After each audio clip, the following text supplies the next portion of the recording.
Hey folks, more clouds, a little cooler today, but more humid. The temperatures having trouble getting out of the low 80s this afternoon. See where we are right now. 80 in Weslaco, same thing in Raymondville. Port Isabel, a little cooler. Rio Grande City as well at 79 degrees. Here's Future Track. Says that overnight tonight temperatures go nowhere. We stay in the mid 70s all night long. That's a sign of the increasing dew points. Temperatures just can't drop much. Then tomorrow, just a little warmer than today, but not dramatically so. 4 or 5 degrees, maybe that's about it. And with the humidity, it'll feel even warmer than that. Here we go to Wednesday morning. We start in the mid 70s again. So those mornings you wake up this week, it's just balmy outside already. And we get a little warmer on Wednesday, up closer to 90. And then Thursday, we start in the mid 70s again and then climb up to probably the low 90s again Thursday afternoon.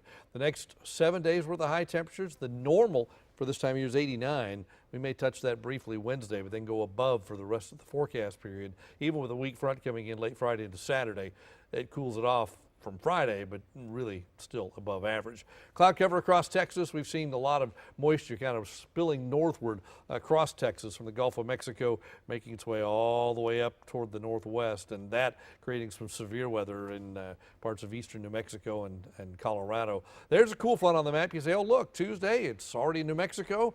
Well, Wednesday, it's just barely in Texas. Thursday, it's still in the middle of Texas. It's not here yet, so we're still warm. Friday, not quite yet, so we're downright hot. That's kind of like the day before the front. And then the front goes through, and Saturday, it's still really warm. It goes from 97 to 92. So it drops a little, but stays unseasonably mild, and we stay that way all the way then through the weekend into the first part of next week. Could see a pretty good rain event in the Houston area early next week, but down here, don't think we're going to see much at all. Our rain chances, if you add all those up, 10, 20, 30, 40% for total ever this week. I just don't think we got much of a chance of rain. Here's another cloud cover picture. Shows lots of clouds over the area. And if we zoom way out, look at the Gulf of Mexico, look at the Caribbean, look at the tropics. Tropics, you say? Hurricane season doesn't start until June 1st. However, there have been storms in May. Not right now, but there have been storms in May before, and Alan's been looking back at the history of May tropical systems, and while they're not unprecedented, they're also not, they've happened before. Yeah, it's kind of rare, but to get even something in the central western Gulf is extremely rare. So, still, this time of year, hurricane season not too far away, at least you should start to think about tropics in your future here. Hurricane season begins June 1st. So what is that, about 24 days away? We're not too far away. So let's talk about those May storms. Went back and looked at the history here and storms that affected the Gulf of Mexico in the month of May since 1871. I don't know who was counting back in 1871, but someone was.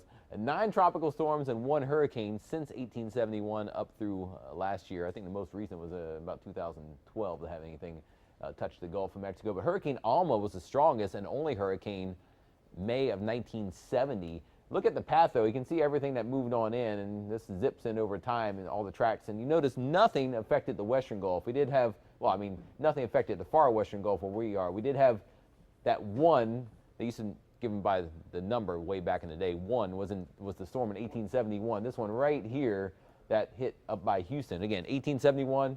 I guess someone was on the lookout for it that day, but it goes in the record books. And then this other disturbance down here, this was a Tropical Storm 1 in 1933 that hit southern Mexico. So besides that, not too much shaking in the western Gulf. Now, hurricane season in the eastern Pacific begins May 15th, which is just a few days away, and already one disturbance there south of El Salvador could develop into a tropical depression later this week. But that's not coming into the Gulf, but just giving an idea that things are starting to get a little active in the tropics again, Tim, as we get closer and closer to June 1st. And once we get to June 1st, seems like when the Gulf is as warm as it is, maybe there'll be some early season activity, but who knows? Who knows? On June 3rd, though, we're going to tell you all about the upcoming hurricane season with our hurricane special. That's right. Don't miss that day. Facing the Fury, 6:30 on June 3rd. Thanks, Alan. Appreciate it. So hurricane season's still a ways off, but we're always watching the tropics just to see what's going on. Let's look at our forecast tonight. Nothing tropical except for the humidity.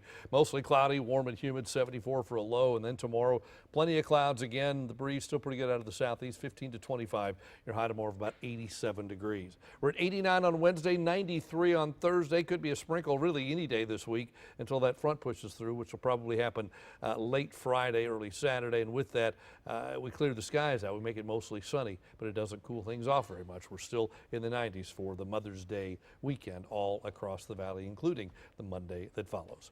That is your updated First Warn 5 forecast.